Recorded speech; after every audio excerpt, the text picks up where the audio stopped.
किरणांनी उजाडली प्रजासत्ताक दिनाची पहाट भारत मातेला वंदन करून करते मी माझ्या भाषणाला सुरुवात। सर्वांनी भारताचा प्रजासत्ताक दिन म्हणून मोठ्या उत्साहाने साजरा करत आहोत।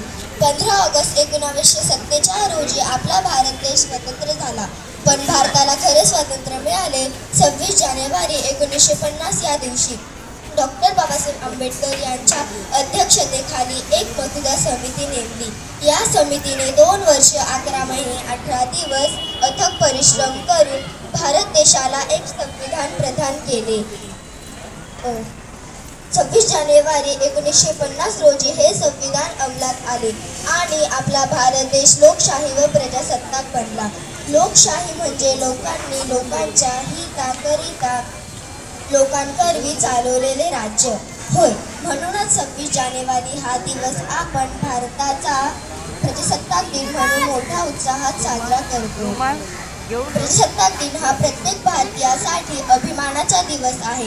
आजचा दिवस आपल्यामध्ये एकता आणि राष्ट्रप्रेमाची भावना निर्माण करतो। सर्वांना भारतीय प्रजासत्ताक दिनाच्या खूप खूप शुभेच्छा। जय हिंद, जय भारत, जय संविधान। धन्यवाद।